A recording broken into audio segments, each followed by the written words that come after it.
Сәлеметсіздер ме? Өткен видеоларда біз тотығу тотықсыздану жартылай реакцияларды талдап, оларды теңестіруді үйрендік. Сонымен қатар атомдардың тотығу дәрежелерін анықтауды да үйрендік. Тотығу дәрежелерді анықтау және жартылай реакцияларды теңестіру бойынша видеоларды біздің тотығу тотықсыздану реакциялары бойынша плейлистімізде таба аласыз.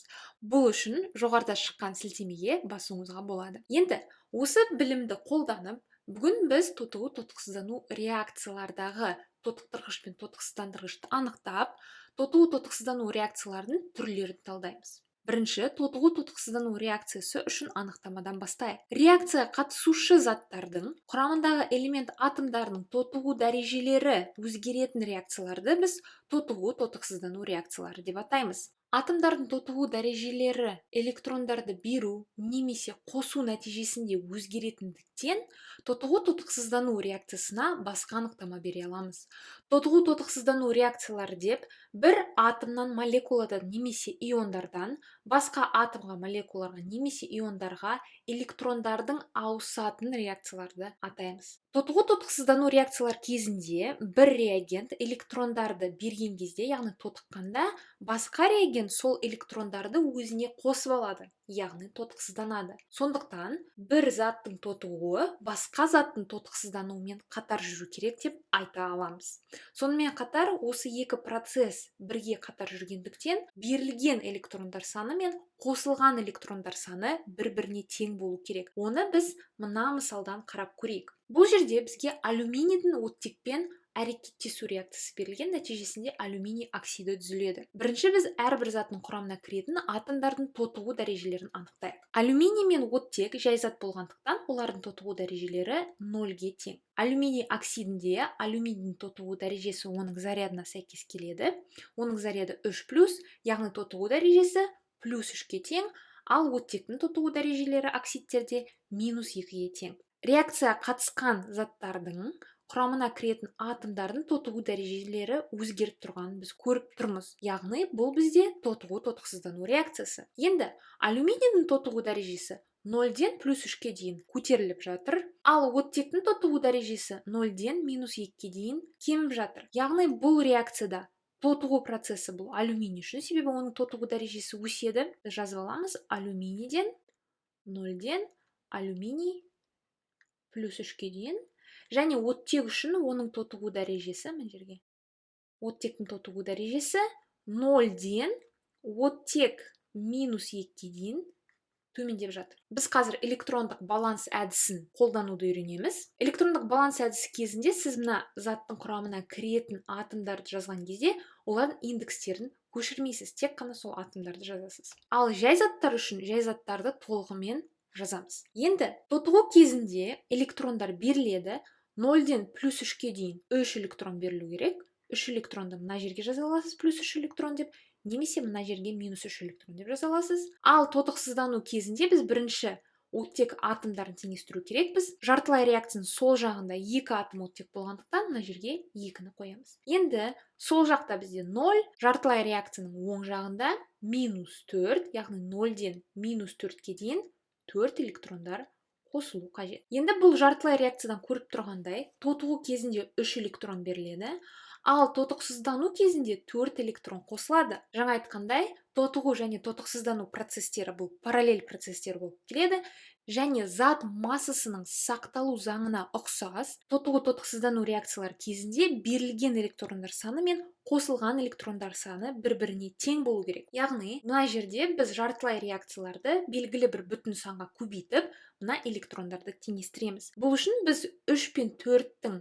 ең кіші ортақ еселігін таба аламыз, немесе біз мына 4-ті диагональ түрде тотығу процесіне көшіреміз, және 3 деген санды біз диагональ түрде тотықсыздану процесіне көшіреміз. Енді мына екі сан қысқармайды, сондықтан біз бірінші тотығу жартылай реакциясын барлық заттарды 4-ке көбейтеміз, және тотықсыздану жартылай реакциясында барлық заттарды және бөлшектерді біз 3-ке көбейтеміз. Яғни мына жерге 3 қоямыз, мұнда бізде 12 болады, ал мына жерде бізде 6 болады. Енді оны жазып алсақ, бізде былай шығады.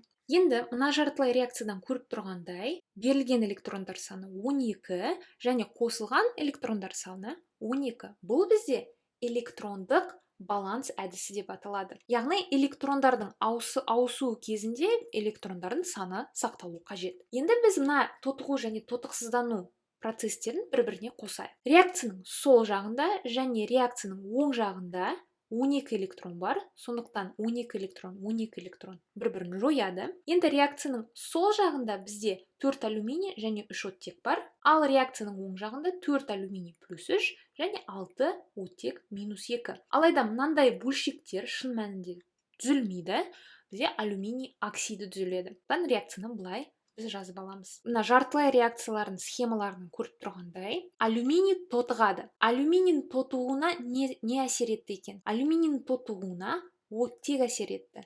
Сондықтан бұл реакцияда оттек тотықтырғыш болып келеді. Себебі ол алюминийді тотықтырып жатыр. Ал оттек бізде тотықсызданып жатыр. Оттектің тотықсыздануына әсер еткен алюминий болды. Сондықтан бұл реакцияда алюминий тотықсыздандырғыш болып келеді. Себебі ол оттекті тотықсыздандырып жатты. Енді тотықтырғыш пен тотықсыздандырғышқа анықтама берейік. Электрондарды қосып алатын атом, молекула немесе ион тотықтырғыш деп аталады. Мына жартылай реакциядан көріп тұрғандай, оттек бізде тотықтырғыш және 3 оттек молекуласы 12 электронды қосып алады. Тотығу-тотықсыздану реакциясы кезінде тотықтырғыш тотықсызданады. Оттек тотықтырғыш және оттек тотықсызданады. Керісінше, электрондарды беретін атом, молекула немесе ион тотықсыздандырғыш деп аталады.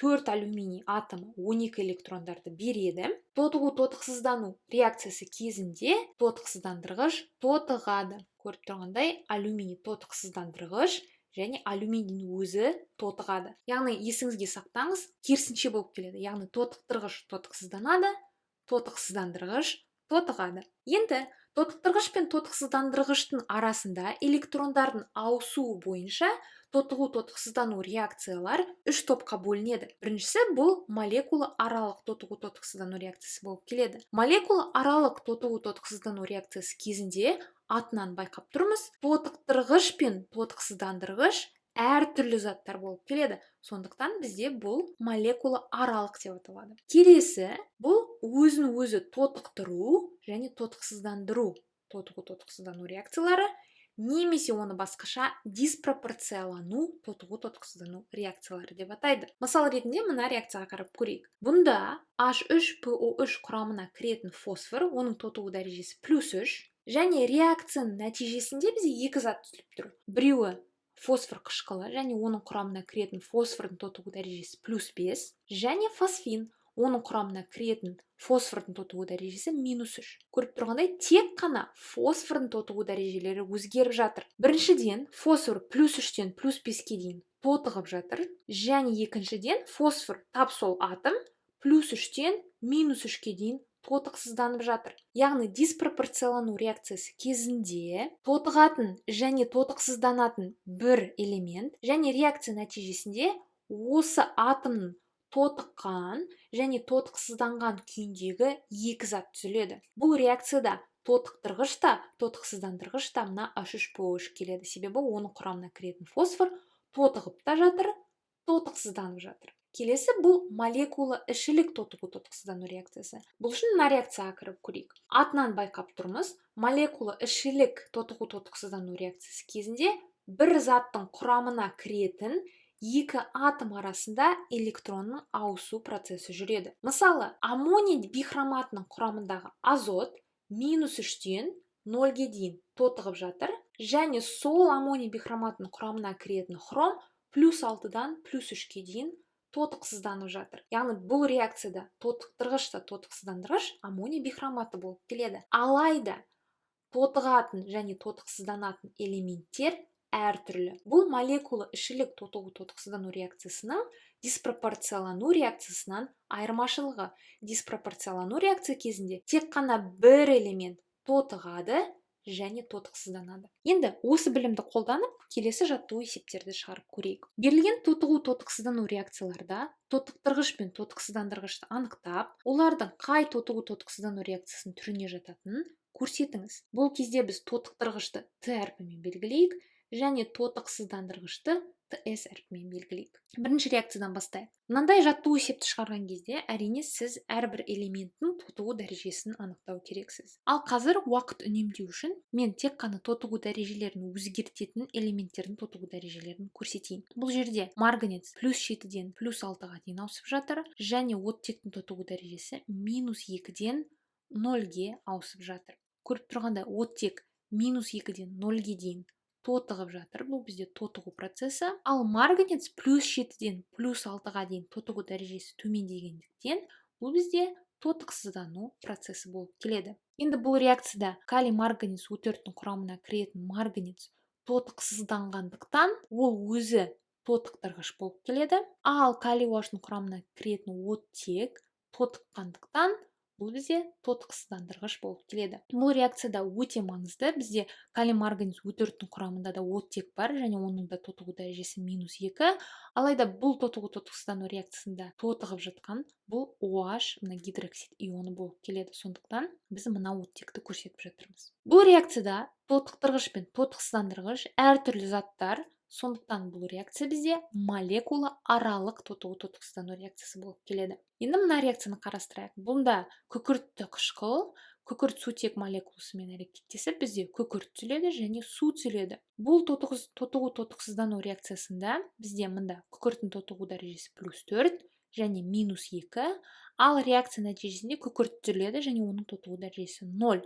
Мұнда көріп тұрғандай, күкірт -2-ден 0-ге дейін тотығып жатыр, және мына күкірт тотықсызданып жатыр. H2SO3-тегі құрамына кіретін күкірт тотықсызданып жатқандықтан бұл бізде тотықтырғыш, ал H2S құрамына кіретін күкірт тотығып жатқандықтан H2S бізде тотықсыздандырғыш болып келеді. Бұл тотығу-тотықсыздану реакциясында тотықтырғыш пен тотықсыздандырғыш әртүрлі зат болғандықтан бұл бізде молекула аралық тотығу-тотықсыздану реакциясы болып келеді. Енді бұл реакцияны диспропорциялану реакциясымен шатастырып алуға болады. Алайда диспропорциялану реакциясы нәтижесінде бір элементтің тотыққан және тотықсызданған күйі түзіледі. Яғни бұл кішкене керісінше болып келеді. Бұл реакцияда тотықтырғыш пен тотықсыздандырғыш әртүрлі заттар, сондықтан бұл молекула аралық тотығу-тотықсыздану реакциясы. Келесі, мына реакцияны қарастырайық. Бұл реакцияда да мен тек қана тотығу дәрежелерін өзгеретін элементтерді көрсетейін. Бұл йод. Йод 0-ден +5-ге дейін тотығып жатыр, және 0-ден -1-ге дейін тотықсызданып жатыр. Бұл реакцияда йод тотықсызданып жатқандықтан ол тотықтырғыш болып келеді, және ол сонымен қатар тотығып жатқандықтан ол тотықсыздандырғыш та болып келеді. Бұл реакцияда бір элементтің тотыққан және тотықсызданған күйіндегі екі зат түзілгендіктен бұл бізде өзін-өзі тотықтыру, тотықсыздандыру немесе диспропорциялану реакциясы болып келеді. Келесі мысал, калий хлоро 3, калий хлормен оттекке айырылу реакциясы. Бұл реакцияда оттек -2-ден 0-ге дейін тотығып жатыр, және хлор +5-тен -1-ге дейін тотықсызданып жатыр. Калий хлор OH-тың құрамына кіретін хлор тотықсызданып жатқандықтан бұл бізде тотықтырғыш, және осы заттың құрамына кіретін сонымен қатар оттек тотығып жатқандықтан бұл бізде тотықсыздандырғыш та болып келеді. Яғни бір заттың құрамына кіретін екі түрлі элемент тотығып және тотықсызданғандықтан бұл бізде молекула ішілік тотығу-тотықсыздану реакциясы болып келеді. Енді мына келесі реакциялар үшін тап солай сіз тотықтырғыш мен тотықсыздандырғышты өзіңіз анықтап көріп, бұл қай реакцияның түріне жататындығын анықтаңыз. Сұрақтарыңыз болса, комментарияға жазыңыз.